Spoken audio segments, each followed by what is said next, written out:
তো ওস্তাদ আমার কান্নাকাটি দেখে আমার পিঠে হাত বুলিয়ে বলতেছে, বাবা একটু বেশি করে কান্না করো, বিচারকরা তোমার দিকে তাকিয়ে আছে, মায়া লাগলে পুরস্কার দিতেও পারে। এই 18 বছরে আমি কোনোদিন কোনো ওস্তাদের মার খাইনি। আচ্ছা, এটা একটা বিরল ইতিহাস, কিন্তু এটা একটা রেকর্ড। রেকর্ড। কারণ হিফজ খানায় পড়বে শুধু আমি একা নয়, যারা কষ্ট করেছিল ওই সময় আল্লাহ তাআলা প্রত্যেককেই বাংলাদেশের স্টার বানিয়ে দিয়েছেন। আর বৃষ্টির পানিতে পরে, ড্রেনের পানিতে, ড্রেনের পানিতে, ময়লা পানি। আসসালামু আলাইকুম ওয়া রাহমাতুল্লাহি ওয়া বারাকাতুহু। এই মুহূর্তে পৃথিবীর যে যেখান থেকে দেখছেন আমাদের এই অনুষ্ঠান, আপনাদের সবাইকে জানাচ্ছি আন্তরিক প্রীতি ও শুভেচ্ছা। প্রিয় দর্শক, আপনারা দেখছেন মিম টিভির নিয়মিত আয়োজন আন্তর্জাতিক হাফেজ ও কারীদের জীবনের গল্প অনুষ্ঠান। আজকের পর্বে আমাদের স্টুডিওতে আমন্ত্রিত হয়েছেন বাংলাদেশের ইতিহাসে সর্বাধিক আন্তর্জাতিক পুরস্কার প্রাপ্ত বিশ্বসেরা হাফেজ, বাংলাদেশের উজ্জ্বল নক্ষত্র হাফেজ মাওলানা মুফতি মোহাম্মদ জাকারিয়া। আসসালামু আলাইকুম ওয়া রাহমাতুল্লাহি ওয়া বারাকাতুহু। ওয়ালাইকুম আসসালাম ওয়া রাহমাতুল্লাহি ওয়া বারাকাতুহু। কেমন আছেন আপনি? আলহামদুলিল্লাহ, আপনি কেমন আছেন? আলহামদুলিল্লাহ, খুব ভালো। আজকে আপনাকে স্টুডিওতে পেয়ে অনেক আনন্দ বোধ করছি। আলহামদুলিল্লাহ, আমি এই অনুষ্ঠানে অংশগ্রহণ করতে পেরে নিজেকে খুব ধন্য মনে করছি। শুকরিয়া। প্রিয় দর্শক, পরিচিত হলাম আজকের অতিথির সাথে। আমরা পুরো সময় জুড়ে তার জীবনের গল্প, অজানা অনেক কথা শুনবো, অনেক ঘটনা শুনবো, তার বেড়ে ওঠা, তার জীবনে বড় হওয়া, তার আকাঙ্ক্ষা, স্বপ্ন সব শুনবো। শুরুতেই চলুন আমরা তার কণ্ঠে কালামে হাকিম থেকে তেলাওয়াত শুনে আসি। أعوذ بالله من الشيطان الرجيم.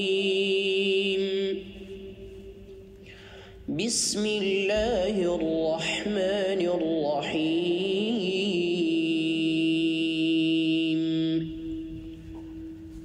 الله يصطفي من الملائكة رسلا ومن الناس إن الله سميع بصير. يعلم ما بين أيديهم وما خلفهم وإلى الله ترجع الأمور.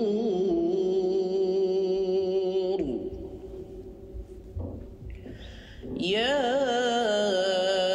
أيها الذين آمنوا اركعوا واسجدوا واعبدوا ربكم وافعلوا الخير لعلكم تفلحون.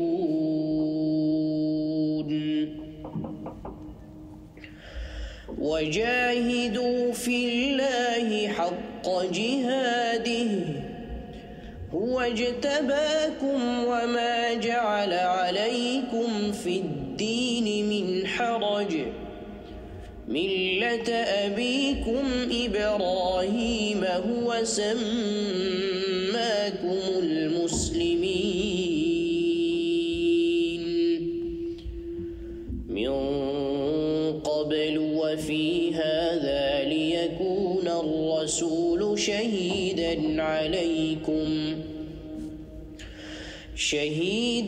عليكم وتكونوا شهداء على الناس فأقيموا الصلاة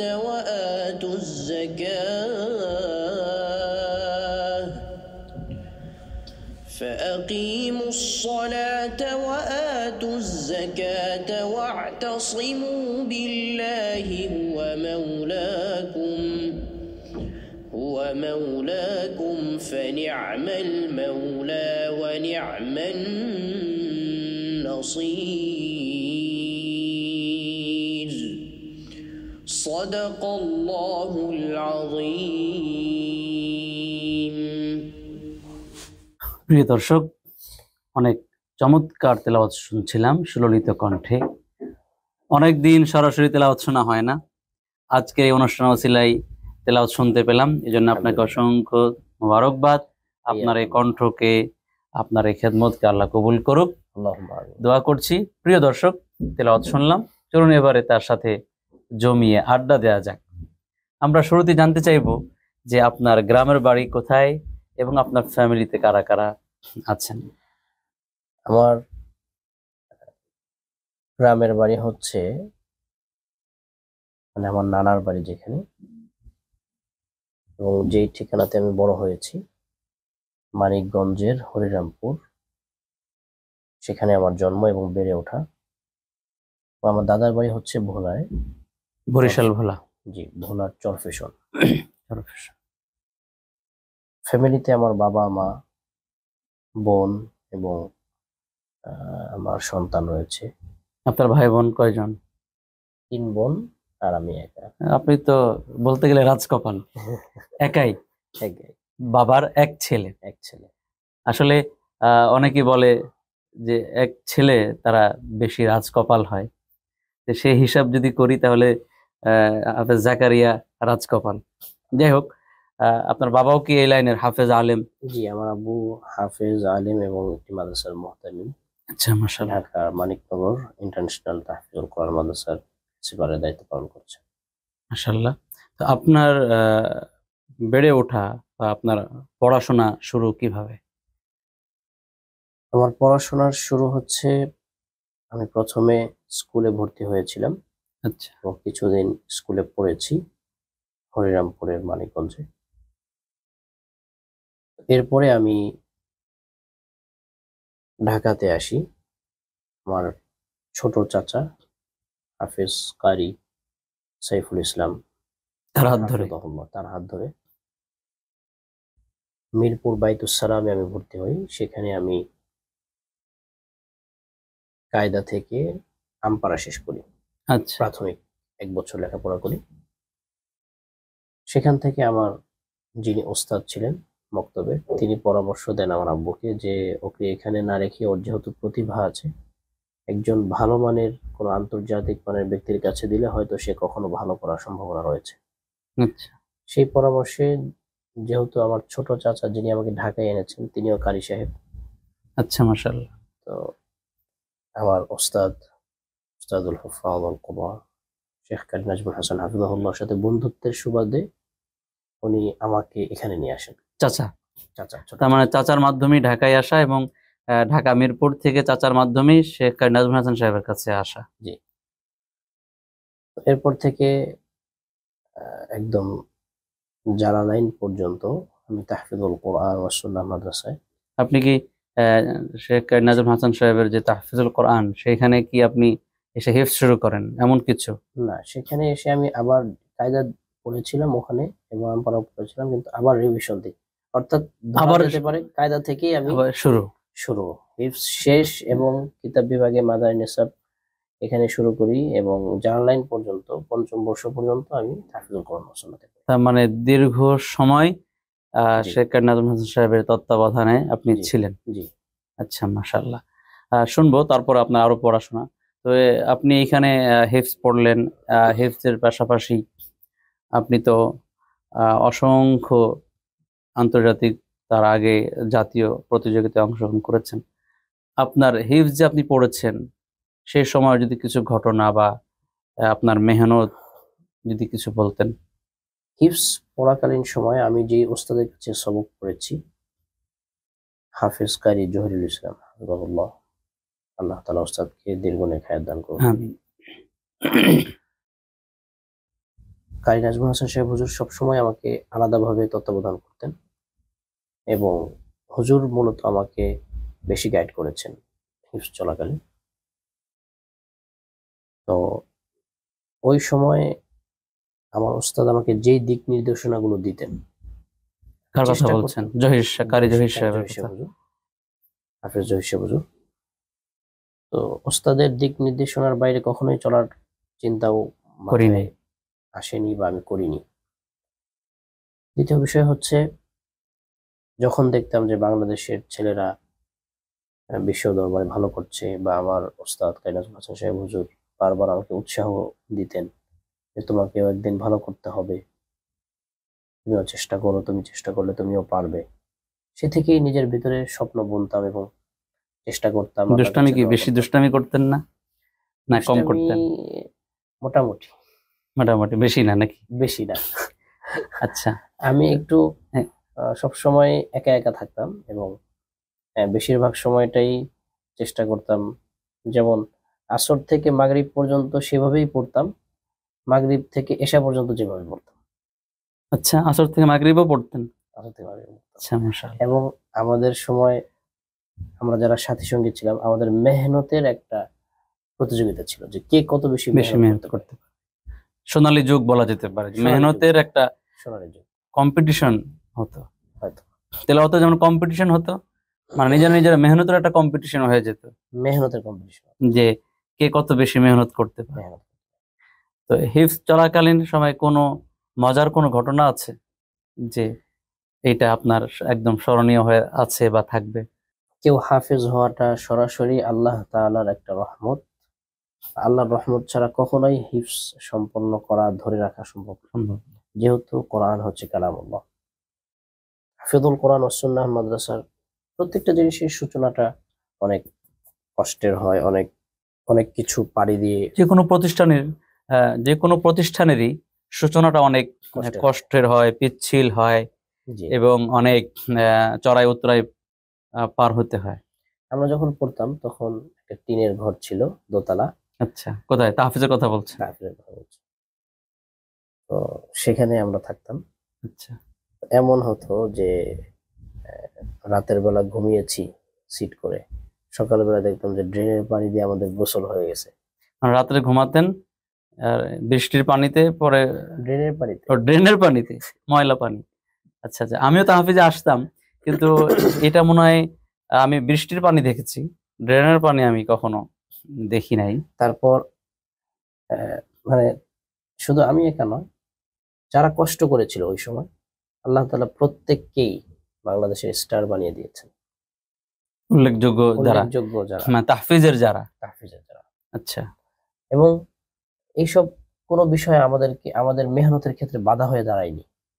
এসব বিষয়কে আমরা খুব স্বাভাবিকভাবে নিয়েছি এবং আলহামদুলিল্লাহ আমাদের ওস্তাদগণ যথেষ্ট মেহনত করেছেন। অর্থাৎ সব সময় ছাত্রদেরকে গড়ানো, ছাত্রদের মেজাজ বোঝা, মানে ছাত্রের ফিকির করা, এই জিনিসটা আসলে তখন থেকেই খুব বেশি অনুভব করেছি। কখনো কি পিটানি খেয়েছেন ওস্তাদদের? আমার একটা বিষয় হচ্ছে, আমি লেখাপড়ার বয়স এখন 18 বছর চলছে। এখন তো খেদমতের বয়স না, সাথে? এখন লেখাপড়া চলছে আচ্ছা, এটা শুনবো সামনে। হ্যাঁ। তারপর আমি যেটা বলতে চাচ্ছিলাম যে হিফজখানায় হ্যাঁ, কখনো আমি কি? বলছি আচ্ছা যে এই 18 বছরে আমি কোনোদিন কোনো ওস্তাদের মার খাইনি। আচ্ছা, এটা একটা বিরল ইতিহাস কিন্তু, এটা একটা রেকর্ড। রেকর্ড। কারণ হিফজখানায় পড়বে, একটা পিটানিও খাননি? একটা পিটানিও খাই। মাশাআল্লাহ। তো অনেক একটা দর্শক হিফজখানায় পড়বে আর কোনো পিটানি খাবে না, এটা তো বিরল ইতিহাস। তার মানে বোঝা যাচ্ছে যে অনেকেই গার্জিয়ান বলে যে মাদ্রাসায় খালি পিটায় খালি পিটায়, একটা কিন্তু ধারণা মানুষের আছে। মানুষের আছে। তাহলে কিন্তু আপনার কথা যেটা বোঝা যাচ্ছে যে আসলে সবাই কিন্তু পিটানি খায় না, না, আর আর ওস্তাদরাও অযথা সবাইকে মারবে না। পিটায় না, জি, কারণ পিটাইতেও কিন্তু কষ্ট লাগে। আর পিটাতে কষ্ট, যিনি পিটাচ্ছেন তিনি তো বাধ্য হয়ে এক সময় সেটা করেন। আর যারা দুই একটি ঘটনা বিভিন্ন জায়গায় ঘটে, এটা তাদের একেবারেই এগুলো বিচ্ছিন্ন ঘটনা, এগুলোর বিচ্ছিন্ন কারণে ঘটনা। একটা জগৎকে কলুষিত করা যাবে না। এটা আর এই শাসনটা সব কারিকুলামেই কম বেশ আছে। আছে, রয়েছে। তো এটা আসলে বিচ্ছিন্ন ঘটনা, এটা আমরা কেউই মেনে নিই না। তো যাই হোক, সবচেয়ে যেটা বিরল ঘটনা যে আপনি কখনো একটা পিটানিও খাননি, খেতে হয়নি। যাক, মাশাআল্লাহ। তো যারা দেখছেন ভিডিওটি, যদি কোনো ছাত্র ভাই দেখে থাকেন, তাহলে এটা একটা শিক্ষা নিতে পারেন, যেমন ভাবে পড়াশোনা করবেন এমন ভাবে চলবেন যাতে করে জীবনে একটা পিটানিও ওস্তাদদের না দিতে হয়। একটা ইতিহাস হয়ে থাকবে আমাদের আজকের অতিথি বিশ্বজয়ী হাফেজ জাকারিয়ার মতো।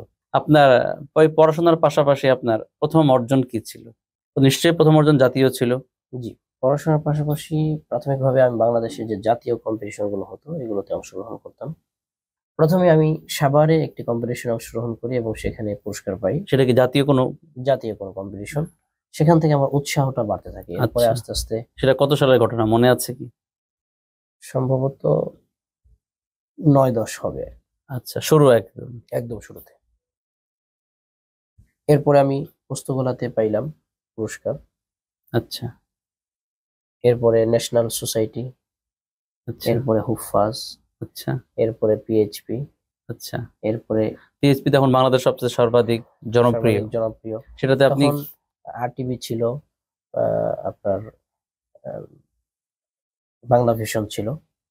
এই কম্পিটিশন গুলোতে অংশগ্রহণ করি এবং আলহামদুলিল্লাহ ভালো করি, কোনটাতে ফার্স্ট সেকেন্ড থার্ড হই। এভাবে আস্তে আস্তে পিএইচপিতে কি আমার কততম হয়েছিলেন মনে আছে? বাংলা ভিশনে ফার্স্ট হয়েছিলাম আমি। বাংলা ভিশন, মাশাআল্লাহ, সারা দেশব্যাপী। জি, এটি কত সালে ছিল আনুমানিক? 13 সালে ছিল। আচ্ছা আর আরটিভিতে থার্ড হয়েছিলাম।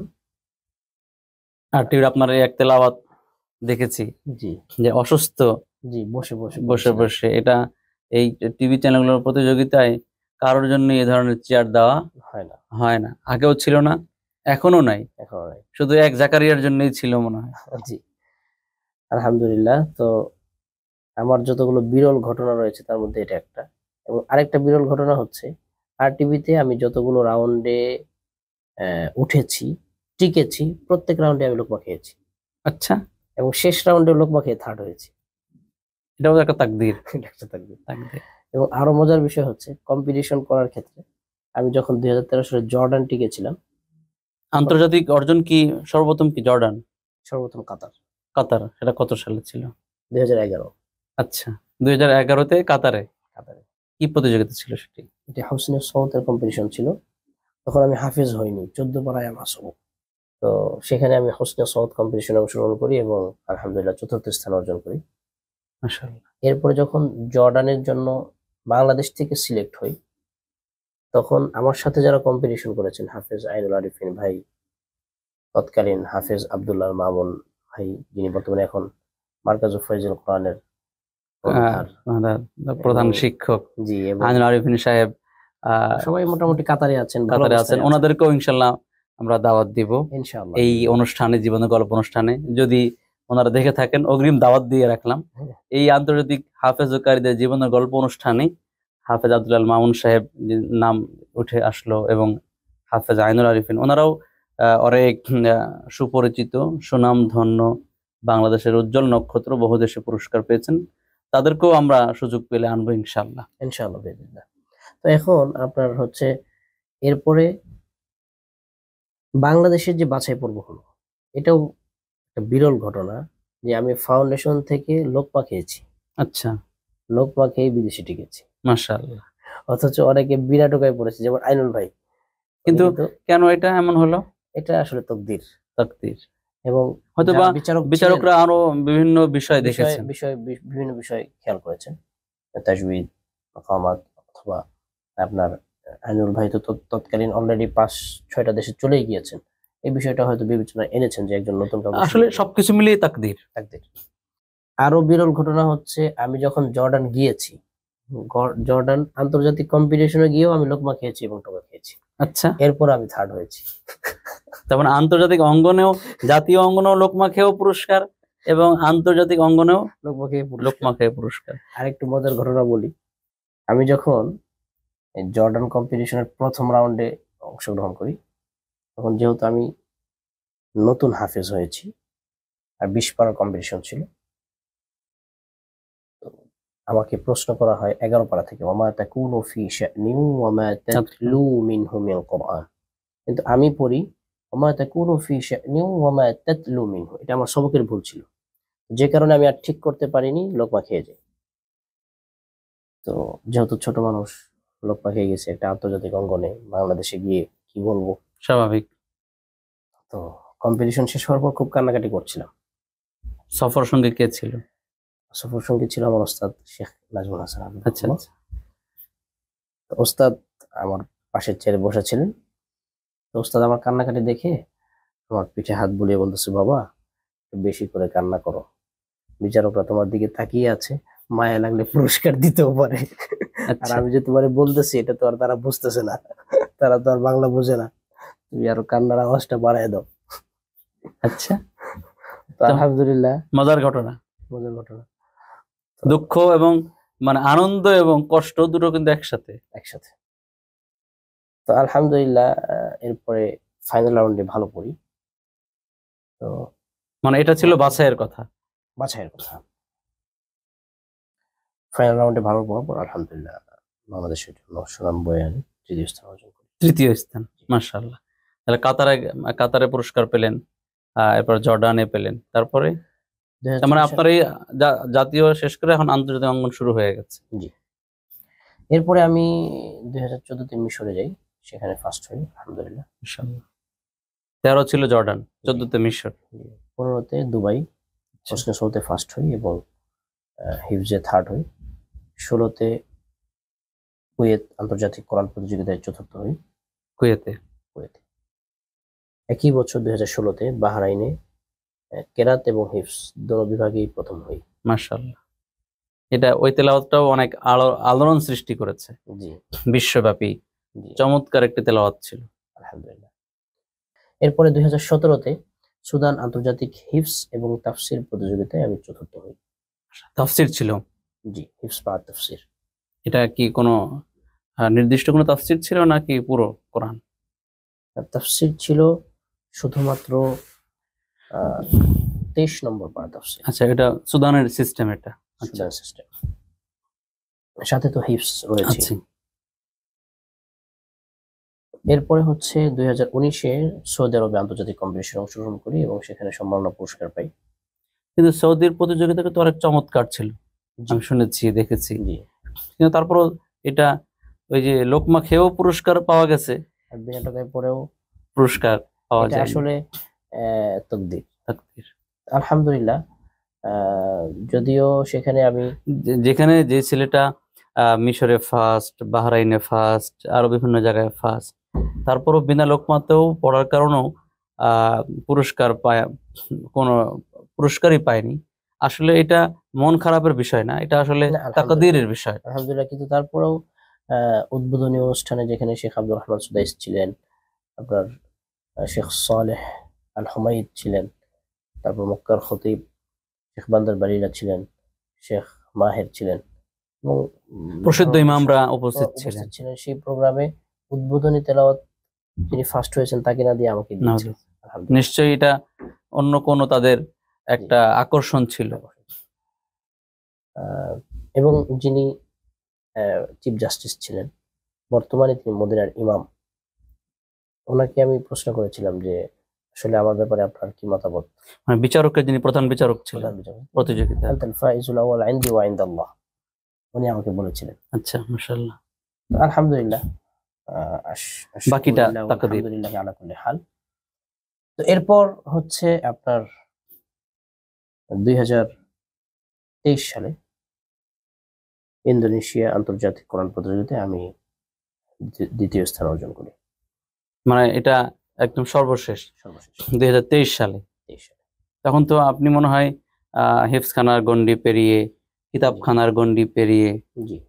এরপরে কিতাবখানা আপনি তো পড়াশোনা কোথায় করেছেন? হিফজের পরে হিফজের পরে আমি মাদানী নিসাবে পঞ্চম বর্ষ পর্যন্ত তাহফিজুল কোরআন ওয়াস সুন্নাতে পড়েছি। আচ্ছা, এরপরে মেশকাত দাওরা যাত্রাবাড়ি বড় মাদ্রাসা, যেটি আল্লামা মাহমুদুল হাসান হাফিজাহুল্লাহ যিনি পরিচালনা করছেন, সেখানে আপনি যাত্রাবাড়ি বড় মাদ্রাসা থেকে আপনি দাওরা পড়েছি, দাওরা শেষ করেছেন। এরপরে আমি মুফতি রেজাউল করিম আবরার হাফিজাহুল্লাহ, সুনামধন্য ব্যক্তি, যে বাংলাদেশের উল্লেখযোগ্য মুনাজির এবং ওয়াইজ, বাংলাদেশ প্রখ্যাত আলেম দিন, ওনার তত্ত্বাবধানে আমি ইফতা কমপ্লিট করি জামিয়া মাহমুদিয়া থেকে। আপনি তার মানে কি আপনি দাওরা পড়ার পরে ইফতা পড়েছেন? ঠিক আছে, কিন্তু আমার যেখানে প্রশ্ন যে আপনি দাওরা পড়ার পরে কি পুরস্কার পেয়েছেন আন্তর্জাতিক? দাওরা পড়ার পরে ইফতা পড়ার পরেও পেয়েছি। আচ্ছা, মাশাআল্লাহ। তার মানে পুরস্কার এটা দমিয়ে রাখার বিষয় না, চেষ্টা করলে সম্ভব এগিয়ে যাওয়া যায়, ধরে রাখার বিষয়। এটাও একটা শিক্ষা। ছাত্র ভাইরা যারা দেখছে, অনেকে আহ এখান থেকে আপনার কিছু জানতে কিছু অভিজ্ঞতা শেয়ার করতে চাই। অনেকে আন্তর্জাতিক প্রতিযোগিতায় অংশগ্রহণ করে, বাছাইতে ওঠে না বা টিকে না, মন খারাপ করে বা নৈরাশ হয়ে যায়, হচ্ছে না, আমার দ্বারা হবে না, আমাকে দিবে না। না, এটা আসলে উচিত না, কারণ আহ যোগ্যতা কখনো বিফলে যায় না। হয়তো এই সেক্টরের কাজে আসছে না, এখন আসছে না, পরবর্তীতে আসবে, কর্মক্ষেত্রে আসবে।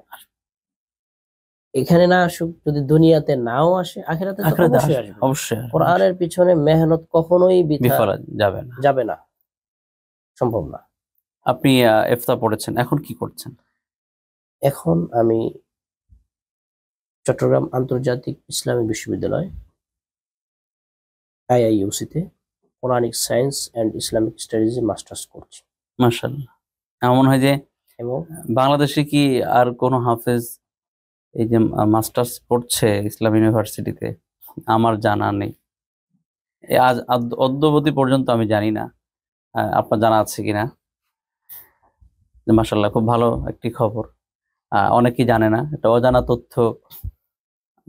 দর্শকরা অনেকেই জানবে আজকে এই ভিডিও থেকে যে আন্তর্জাতিক হাফেজ হয়েছে, পাশাপাশি আলেম হয়েছে, ইফতা পড়েছে।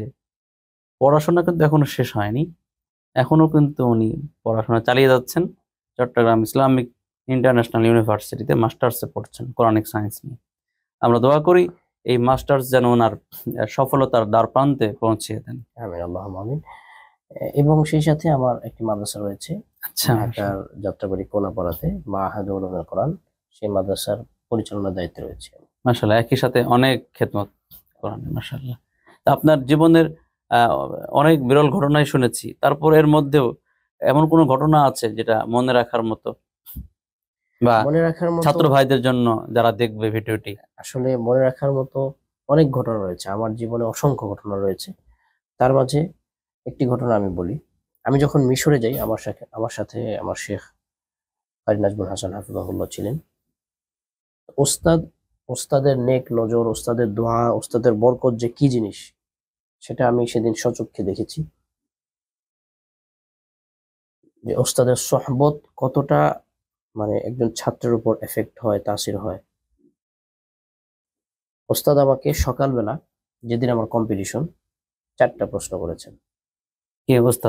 ওস্তাদ যেই প্রশ্ন যে আয়াত থেকে করেছেন, যে পর্যন্ত ওস্তাদ ধরেছেন, সেই একই 4 প্রশ্ন আমাকে মূল কম্পিটিশনে, ফাইনাল কম্পিটিশনে ওই আয়াত থেকেই প্রশ্ন করেছে, ওই পর্যন্তই ধরেছে। এটা কিভাবে সম্ভব? কিভাবে সম্ভব? বিরল ঘটনা, বিরল ঘটনা, এত পুরো মিরাকলের মতো অবস্থা। মিরাকলের অবস্থা। মাশাআল্লাহ, এত অনেক বড় একটি, এটা একটা আন্তর্জাতিক একটা আন্তর্জাতিক কম্পিটিশন। কম্পিটিশন। এরকম আরো দুই একটি ঘটনা কি আছে যেটা আন্তর্জাতিক কোনো অভিজ্ঞতা? আন্তর্জাতিক অভিজ্ঞতা যেমন 2011 সালে যখন আমি কাতারে যাই, আমরা 8 জন গিয়েছিলাম বাংলাদেশ থেকে। হাফেজ ইয়াসিন ভাই, হাফেজ আহমদুল্লাহ আশরাফ ভাই, হাফেজ মাহমুদ ভাই সহ অনেকে, 8 জন। তো সেখানে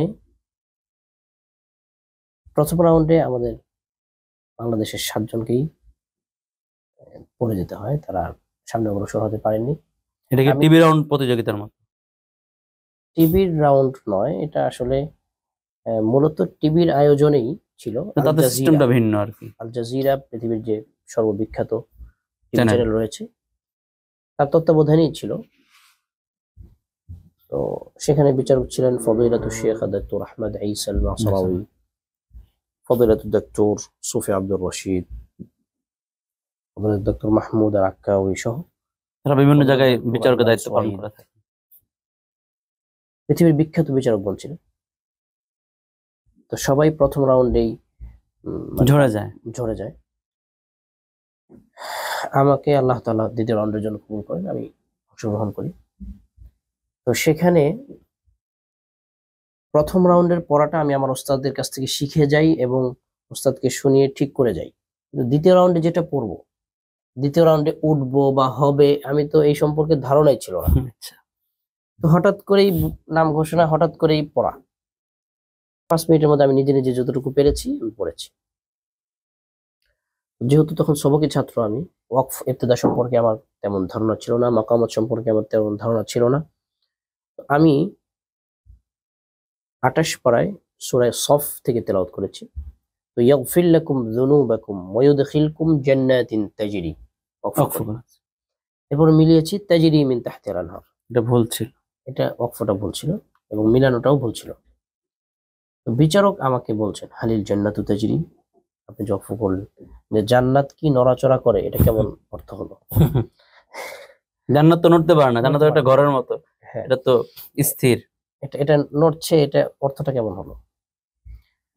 তো তখন আমি যেখানে ভালো রেজাল্ট করার কথা, আমাকে বাদ দিয়ে দেওয়া হলো এই যখন ওয়াকফের ভুলের কারণে। ওয়াকফের ভুলের কারণে, এবং আমার নাম যারা বাদ পড়েছে, ঝরে পড়েছে, তাদের মাঝে ঘোষণা করা হলো।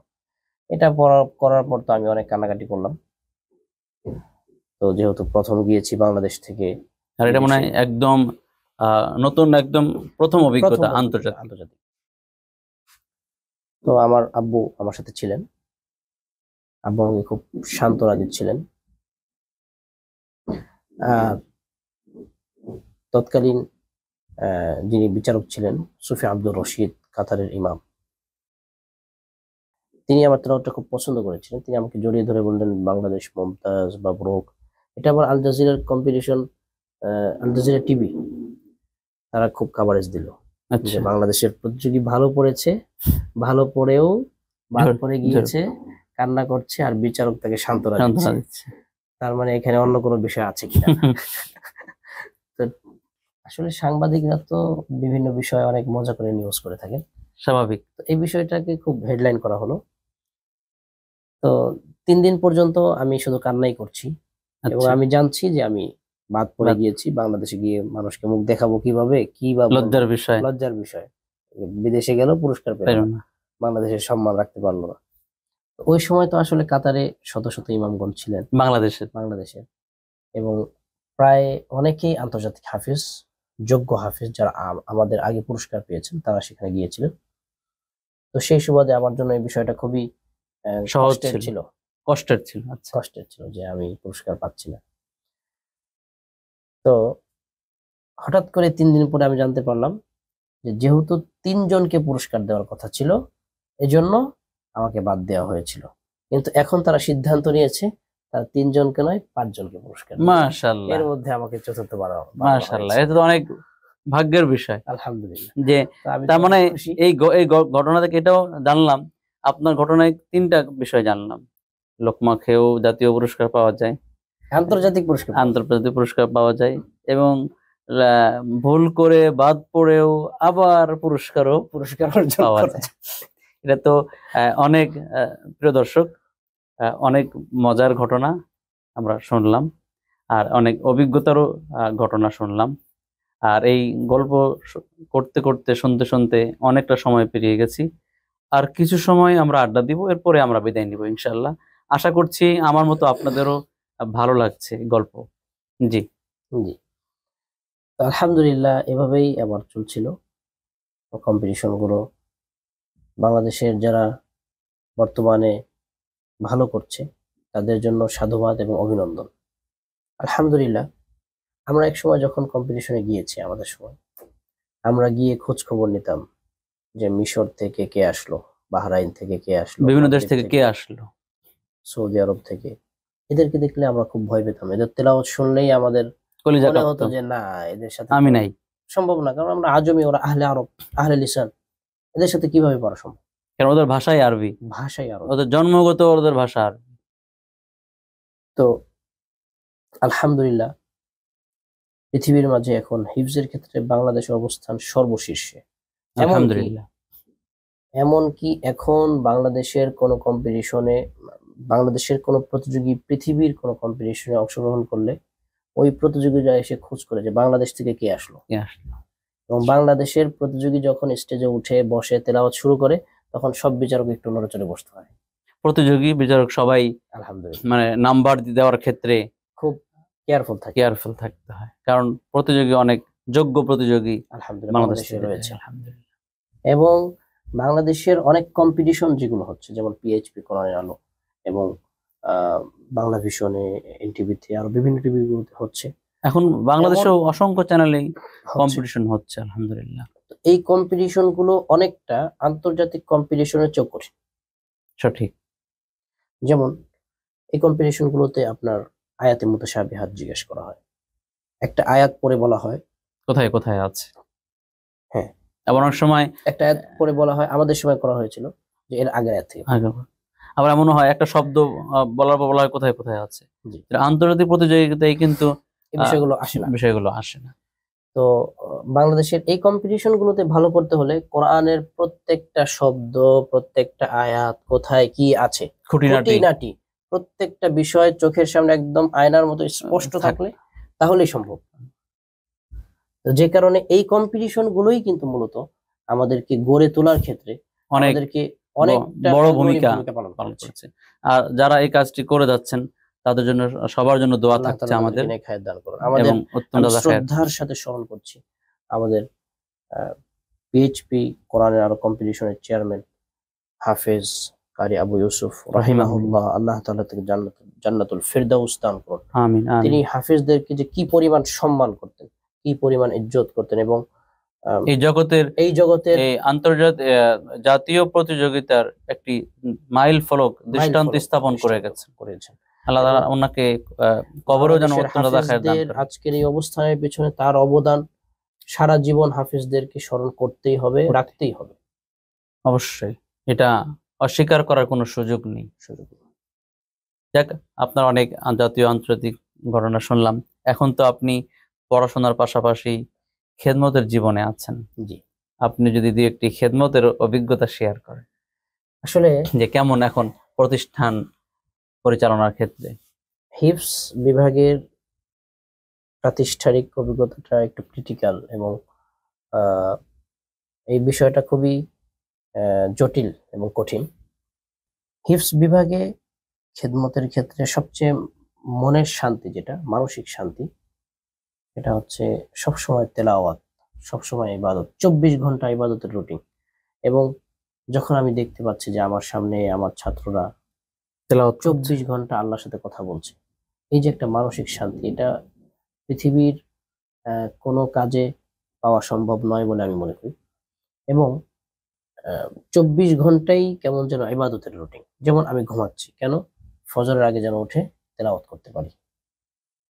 আর হিফজখানার রুটিনটাই একটা নিয়মতান্ত্রিক রুটিনের মধ্যেই চলতে হয়, এর বাইরে চলার কোনো সুযোগ নেই। আর এই রুটিনের মধ্যে অধিকাংশ সময়টাই কোরআন তেলাওয়াতই কাটে। আর এটা হাদিসের মধ্যেই আছে যে নফল সর্বোত্তম ইবাদত, নফল ইবাদত তিলাওয়াতুল কোরআন, সর্বোত্তম ইবাদত কোরআন তেলাওয়াত।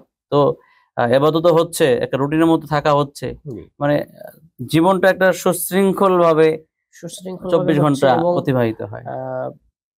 সবচেয়ে বড় বিষয় হচ্ছে 24 ঘন্টা ইবাদতের সুযোগ হচ্ছে। আলহামদুলিল্লাহ, আমি এটাতে খুব মানসিক শান্তি পাচ্ছি। সত্যি কথা বলতে গেলে আমাদের অনেক আন্তর্জাতিক হাফেজ বাংলাদেশ থেকে বিদেশে চলে গিয়েছেন, ভালো ভালো অবস্থানে রয়েছেন। আলহামদুলিল্লাহ, এটা আমাদের অনেক প্রবাস জীবনে অনেক অবদানও রাখছেন। রেমিটেন্স দিয়েও ওইখানেও বাংলাদেশের সুনামকে সুনাম অক্ষুণ্ণ রাখছেন।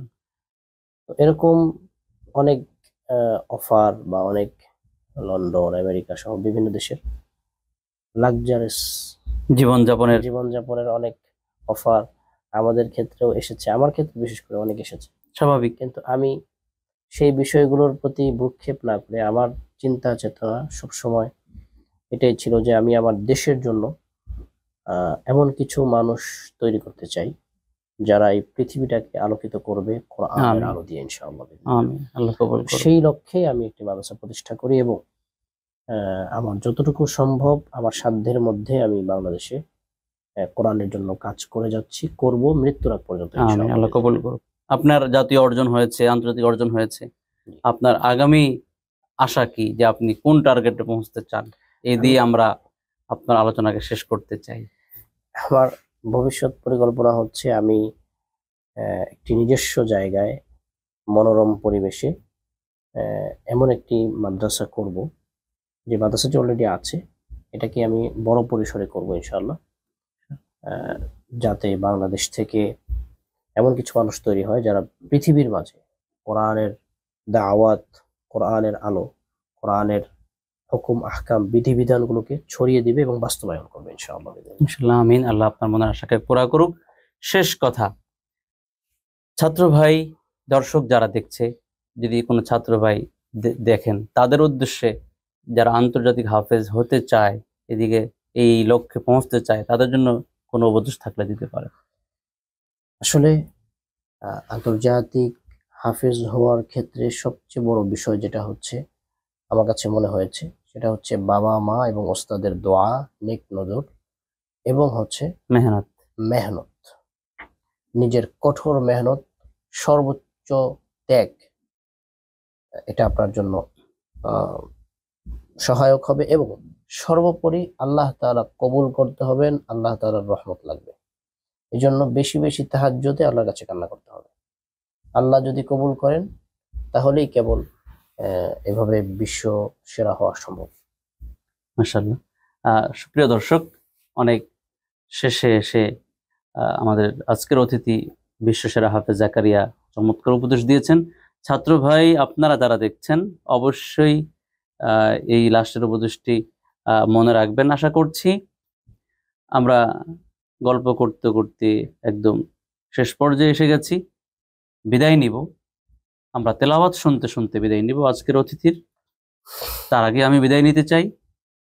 আপনারা দেখছেন মিম টিভির বিশেষ আয়োজন আন্তর্জাতিক হাফেজ ও কারীদের জীবনের গল্প অনুষ্ঠান। আর আজকের অতিথি ছিলেন বাংলাদেশের সর্বাধিক আন্তর্জাতিক পুরস্কার প্রাপ্ত বিশ্বসেরা হাফেজ মাওলানা মোহাম্মদ মুফতি জাকারিয়া।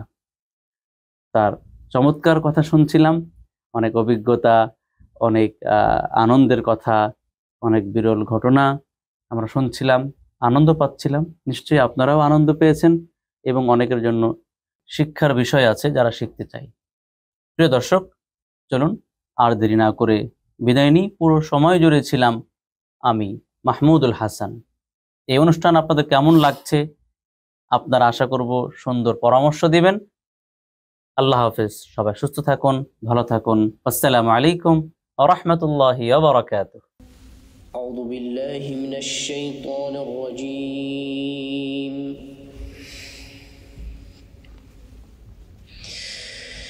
بسم الله الرحمن الرحيم. وإذ يرفع إبراهيم القواعد من البيت وإسماعيل.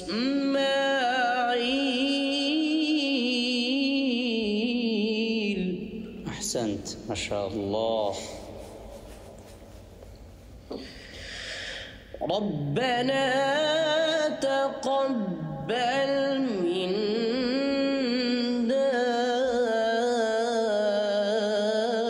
إنك أنت السميع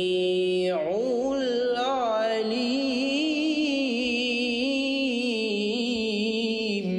الله، حياك الله. ربنا تقبل منا إنك أنت السميع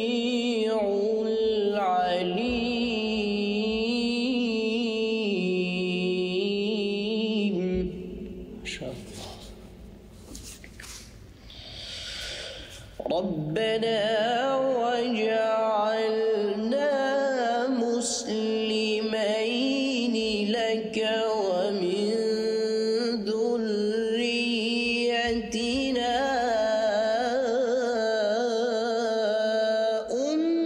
أمة مسلمة لك.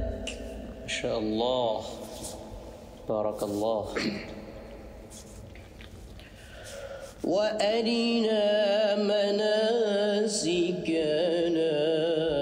وتب علينا.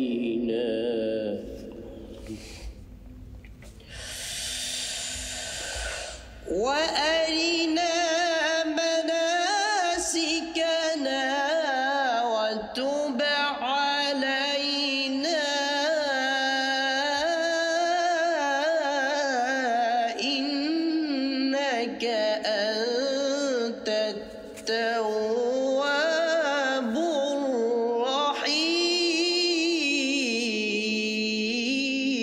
মাশাআল্লাহ, আল্লাহ মাশাআল্লাহ। حياك. وأرنا مناسكنا وتب علينا إنك أنت التواب الرحيم. صدق الله